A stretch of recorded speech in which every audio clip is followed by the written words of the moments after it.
ഏത് കേസിലാണ് ചോദ്യം ചെയ്യേണ്ടത്, ഏത് കേസിലാണ് അറസ്റ്റ് ചെയ്യേണ്ടത്, പിണറായി വിജയന്റെ പേരിൽ ഏത് ഏജൻസിയാണ് എഫ്ഐആർ ഇട്ടിട്ടുള്ളത്, ഏത് ഏജൻസിയാണ് സമൻസ് അയച്ചത്? ഈ ചോദ്യങ്ങൾക്കൊന്നും ആർക്കും മറുപടിയില്ല. സംഘപരിവാരത്തിന്റെ രാഷ്ട്രീയ വേട്ടയെ പിന്തുണയ്ക്കുന്ന നിലപാടാണ് കോൺഗ്രസ് സ്വീകരിച്ചത്, രാഹുൽ ഗാന്ധി സ്വീകരിച്ചത്. എന്നാൽ സംഘപരിവാരത്തിന്റെ മുന്നിൽ സാഷ്ടാംഗ പ്രണാമം നടത്തി സ്വന്തം പേരിലും കോൺഗ്രസ് നേതാവ് കൂടിയായ മാതാവിന്റെ പേരിലും ഉൾപ്പെടെയുള്ള സഹോദരിയുടെയും അളിയന്റെയും പേരിൽ ഉൾപ്പെടെയുള്ള സാമ്പത്തിക തട്ടിപ്പ് കേസുകൾ, കള്ളപ്പണം വെളുപ്പിക്കൽ കേസുകൾ എല്ലാം ഇപ്പൊ മെല്ലപ്പോക്കാണ്. അത് വാദ്രയുടെ ഭൂമി തട്ടിപ്പായാലും രാഹുൽ ഗാന്ധിയും സോണിയാഗാന്ധിയും പ്രതികളായ നാഷണൽ ഹെറാൾഡ് കേസായാലും എല്ലാം ഇപ്പൊ മെല്ലപ്പോക്കാണ്. എവിടെയും എത്താതെ നിൽക്കുകയാണ്. തടി രക്ഷപ്പെടുത്താൻ സംഘപരിവാരവുമായി ഒത്തുതീർപ്പുണ്ടാക്കി ഇന്ത്യ കൂട്ടായ്മയെ ദുർബലപ്പെടുത്തുന്ന ആത്മഹത്യാപരമായ രാഷ്ട്രീയ നിലപാടാണ് കോൺഗ്രസ് സ്വീകരിച്ചിട്ടുള്ളത്. അതിന്റെ പ്രതിഫലനമാണ് കേരളത്തിൽ. ഇപ്പൊ ചിലരെല്ലാം ചോദിക്കുന്നു, എന്തുകൊണ്ടാണ് കേരളത്തിന്റെ മുഖ്യമന്ത്രി ക്ലിഫ് ഹൗസിൽ താമസിക്കാത്തത്? എന്തുകൊണ്ടാണ് കണ്ടോൺമെന്റ് ഹൗസ് ഒഴിയാത്തത്? ക്ലിഫ് ഹൗസ് ഇപ്പോ അറ്റകുറ്റപ്പണി നടക്കുകയാണത്രേ. മലയാള മനോരമ ചാർത്തിക്കൊടുത്ത പുതിയ പേരാണ് അറ്റകുറ്റപ്പണി. ഇതുവരെ മോടി പിടിപ്പിക്കൽ എന്നായിരുന്നു. അപ്പൊ ഒരുവിധ മോടി പിടിപ്പിക്കലും വേണ്ട എന്ന് നിയുക്ത മുഖ്യമന്ത്രിയായ ഘട്ടത്തിൽ ശ്രീ വി ഡി സതീശൻ പറഞ്ഞു പോലും. അതോടുകൂടി മോടി പിടിപ്പിക്കൽ അവസാനിപ്പിച്ചു. ഇനി അറ്റകുറ്റപ്പണിയാണ്. അസാമാന്യമായ തൊലിക്കെട്ട് വേണം ഇങ്ങനെയെല്ലാം വാദിക്കാൻ. പക്ഷെ ചിലർക്ക് അത് ജന്മസിദ്ധമായി കിട്ടിയത് കൊണ്ട് വേറെ ബുദ്ധിമുട്ടൊന്നും ഉണ്ടാവാനിടയില്ല. ഒരു മോടി പിടിപ്പിക്കലും വേണ്ടെന്ന് പരസ്യമായി പ്രതികരിച്ചിട്ടുള്ള കേരളത്തിന്റെ മുഖ്യമന്ത്രി പിന്നെന്തേ ക്ലിഫ് ഹൗസിലേക്ക് താമസം മാറ്റാത്തത്? ചിലർ ചൂണ്ടിക്കാണിക്കുന്നത് അങ്ങനെ മാറ്റിയാൽ കണ്ടോൺമെന്റ് ഹൗസ് ഒഴിയേണ്ടി വരും. അങ്ങനെ ഒഴിഞ്ഞാൽ പ്രതിപക്ഷ നേതാവ് സ്വാഭാവികമായും കണ്ടോൺമെന്റ് ഹൗസ് അനുവദിക്കും. ഈ പറയുന്ന അന്വേഷണ ഏജൻസികൾക്ക് ഇത്തരത്തിലുള്ള പരിശോധന രായ്ക്ക് രാമാനം നടത്താൻ കണ്ടോൺമെന്റ് ഹൗസ് പോലെ ക്ലിഫ് ഹൗസ് പോലെ പരിരക്ഷയുള്ള ഇടങ്ങളിൽ ചില പ്രയാസങ്ങൾ നേരിടാനിടയുണ്ട്. അതുകൊണ്ട് കണ്ടോൺമെന്റ് ഹൗസ് ഒഴിഞ്ഞു കൊടുക്കാതെ കുറച്ചു നാൾ കൂടി വാടകയ്ക്ക് തന്നെ താമസിക്കുന്ന അന്തരീക്ഷം സൃഷ്ടിച്ച് ഈ അന്വേഷണ ഏജൻസികൾ ഒരു പ്രതീതി സൃഷ്ടിക്കുന്നതിനുള്ള നാടകം കളിക്കാനുള്ള അവസരം ഉണ്ടാക്കി കൊടുത്തതാണ് എന്ന വിമർശനം, എന്ന ആരോപണം സമൂഹത്തിൽ ഉയർന്നു വരികയാണ്. മുഖ്യമന്ത്രി പ്രധാനമന്ത്രിയെ സന്ദർശിച്ചതിന്റെ തൊട്ടടുത്ത ദിവസമാണ് ഈ പരിശോധന നടക്കുന്നത്. ഏതെങ്കിലും ഒരു പരിശോധനയുടെയോ കേസിന്റെയോ മുന്നിൽ ഹിമന്ത ബിശ്വ ശർമ്മയെ പോലെ, നേരത്തെ പേര് പരാമർശിച്ച കോൺഗ്രസിന്റെ നേതാക്കളെ പോലെ പേടിച്ചു പോകുന്നവരല്ല കമ്മ്യൂണിസ്റ്റുകാർ, ഇടതുപക്ഷക്കാർ. ഈ പരിശോധനയുടെ ഭാഗമായി ഇഡിക്കോ, ഇഡിയെ ഇങ്ങോട്ട് പറഞ്ഞയച്ച അവരുടെ സൃഷ്ടാക്കൾക്കോ പിണറായി വിജയന്റെ രോമത്തിൽ പോലും സ്പർശിക്കാനാവില്ല എന്ന കാര്യത്തിലും ഞങ്ങൾക്കൊരു സംശയവുമില്ല. പിന്നെ ഞങ്ങൾ എന്തിനെ എതിർക്കുന്നു? ഇതൊരു രാഷ്ട്രീയ നീക്കമാണ്. രാഷ്ട്രീയ നീക്കത്തെ രാഷ്ട്രീയമായി നേരിടും.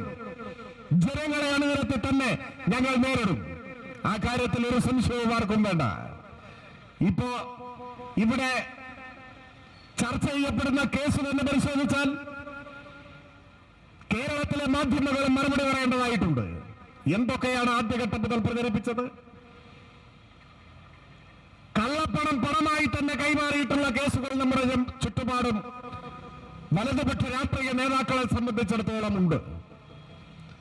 എന്നാൽ കള്ളപ്പണമോ കൈക്കൂലിയോ അനർഹമായ പണമോ ബാങ്ക് അക്കൗണ്ടിലൂടെ ആരെങ്കിലും കൈമാറ്റം ചെയ്തതായി കേട്ടിട്ടുണ്ടോ? സാമാന്യ ബുദ്ധിക്ക് നിരക്കുന്നതാണോ? CMRL എന്ന കമ്പനി എക്സാലോജിക്കിന് കൊടുത്തിട്ടുള്ള അണാപ്പൈ ബാങ്ക് അക്കൗണ്ട് വഴിയാണ്. ബാങ്ക് അക്കൗണ്ട് വഴി ആരെങ്കിലും തെറ്റായ ഇടപാടുകൾ നടത്തി എന്നത് ഇന്ത്യ ചരിത്രത്തിൽ കാണിക്കാൻ പറ്റും. അപ്പോ മാധ്യമങ്ങളുടെ പിന്തുണയോടെ കോൺഗ്രസും സംഘപരിവാരവും ഉയർത്തിയ ആരോപണം GST അടച്ചിട്ടില്ല എന്നായിരുന്നു, ഓർമ്മയില്ലേ? GST അടച്ചിട്ടില്ല. ഒരുപാട് പ്രബോധകന്മാർ വാദോരാതെ തുടർച്ചയായി പാടിക്കൊണ്ടിരുന്നതാണ്. അപ്പൊ GST അടച്ചതിന്റെ രേഖ പുറത്തു വന്നു. അപ്പൊ പറഞ്ഞു IGST അടച്ചിട്ടില്ല, പുതിയ ആരോപണം വന്നു. അപ്പൊ IGST അടച്ചതിന്റെ രേഖയും പുറത്തു വന്നു. ഓരോ ഘട്ടത്തിലും ആരോപണത്തിന്റെ പുകമറ ഉയർത്തിക്കൊണ്ടുവരുന്നതെല്ലാം ഈ കേസിൽ പൊളിഞ്ഞു വീഴുന്നതാണ് നമ്മൾ കണ്ടത്. ഇപ്പൊ പറയാണ് സേവനം കൊടുത്തിട്ടില്ല. സേവനം കൊടുത്തോ എന്ന് പറയേണ്ടത് ആരാണ്? സേവനം ആവശ്യപ്പെട്ട കരാറിൽ ഏർപ്പെട്ടവരാണ്. അവർക്ക് അങ്ങനെ ഒരു പരാതി ഉണ്ടോ? അതാണ് ചോദിക്കേണ്ടത്. ഒരു കരാറിലെ ഇരു കക്ഷികളാണ്. കരാർ ലംഘനം നടന്നിട്ടുണ്ടെങ്കിൽ, കരാർ പ്രകാരമുള്ള കാര്യങ്ങൾ നടന്നിട്ടില്ലെങ്കിൽ പരാതി ഉന്നയിക്കേണ്ടത്, ആരോപണം ഉന്നയിക്കേണ്ടത്, നിയമ നടപടി സ്വീകരിക്കേണ്ടത്. അങ്ങനെ ഒരു പരാതി ഉണ്ടോ? അങ്ങനെ ഒരു ആരോപണമുണ്ടോ? യഥാർത്ഥത്തിൽ ഒരു രേഖയുമില്ലാതെ, ബാങ്ക് വഴിയല്ലാതെ കേരള മന്ത്രിസഭയിലെ ഇപ്പോഴത്തെ ഏറ്റവും പ്രധാനപ്പെട്ട വകുപ്പുകൾ കൈകാര്യം ചെയ്യുന്ന മന്ത്രിമാർക്ക് CMRL പണം കൊടുത്തു എന്നത് പുറത്തു വന്ന വാർത്തകൾ മാത്രമല്ല, ആരോപണ വിധേയരായ നേതാക്കൾ, ഇന്നത്തെ മന്ത്രിമാർ പരസ്യമായി സമ്മതിച്ചതാണ്, ഞങ്ങൾ പണം വാങ്ങിയിട്ടുണ്ട് എന്ന്. അത് വ്യവസ്ഥാപിതമായാണോ? ബാങ്ക് അക്കൗണ്ട് വഴിയാണോ? പാർട്ടി ഫണ്ടിലേക്കാണോ? അങ്ങനെയെങ്കിൽ രാഷ്ട്രീയ പാർട്ടികൾ എന്ന നിലയിൽ നിങ്ങൾ സമർപ്പിച്ചിട്ടുള്ള കണക്കിൽ അത് ഉൾപ്പെടുത്തിയിട്ടുണ്ടോ? ഇത്തരം ചോദ്യങ്ങൾ ആരെങ്കിലും ചോദിക്കുന്നുണ്ടോ? യഥാർത്ഥ തട്ടിപ്പിന്റെയും അഴിമതിയുടെയും സാമ്പത്തിക ക്രമക്കേടിന്റെയും പുറകെ പോകാതെ, മുഖ്യമന്ത്രിയുടെ മകളാണ് ഒരു കമ്പനിക്ക് നേതൃത്വം കൊടുത്തിരുന്ന ആൾ എന്ന ഒറ്റ കാരണം കൊണ്ട് മുഖ്യമന്ത്രിയെയും മുഖ്യമന്ത്രിയുടെ പാർട്ടിയെയും മുന്നണിയെയും സംശയത്തിന്റെ പുകമറയിൽ ഒരു പ്രതീതിയിൽ നിർത്താം എന്ന രാഷ്ട്രീയമാണ് BJPയും കോൺഗ്രസും ഒരു വിഭാഗം മാധ്യമങ്ങളും ഇപ്പൊ പയറ്റിക്കൊണ്ടിരിക്കുന്നത്.